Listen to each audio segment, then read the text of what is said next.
Rabotai, we were speaking about some of the halachot of tefillah. The Shulchan Aruch brings down in Siman Tzadichet that tefillah represents the korbanot, and because of that, we have to be careful of things that we would be during korbanot. For instance, kavanah. Just like when bringing korban, a person has to be careful not to let all sorts of inappropriate thoughts creep in, because that can invalidate the korban. A person has to be careful to make sure that he concentrates, and inappropriate kavanot don't invalidate the tefillah.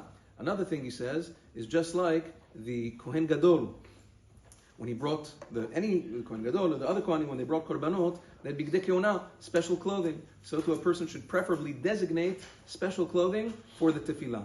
Now he says if a person, the Maran brings down, if a person can't afford an entire set of clothing only for tefillah, at least he should have special pants. That's what he says. Very interesting. At least special pants for the tefillah. Now, because of this, many Talmidei Chachamim and Bnei Torah, the minhag is that they have a special garment in addition to either wearing a hat or wearing the talit over their head, but they have a special garment like a jacket or whatever it was for the tefillah.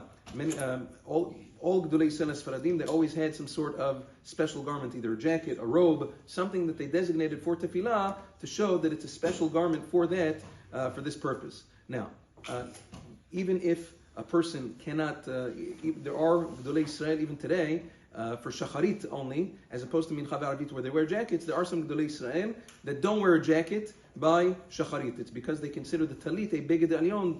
The talit itself is the special beged for shacharit. Others disagreed. Maran Zechron Baruch, in addition to wearing the talit, he wore also a jacket for shacharit, but there are different opinions. That's okay. Even if a person doesn't have a special garment for tefillah, he's still yotzei the tefillah, but what a person should be careful of is, at least by his shoes, sometimes when a person walks in places that are filthy, sometimes that filth gets onto the shoes, and that can be me'akev tefillah. Sometimes a person doesn't realize, he should make sure to check his shoes to make sure there's nothing filthy or smelly on them, because if a person prays like that, many times he won't be yotzei the chovah. Another thing with regards to clothing, a person should make sure 100%, forget about a special garment, but to make sure that his clothing doesn't have sha'atnez.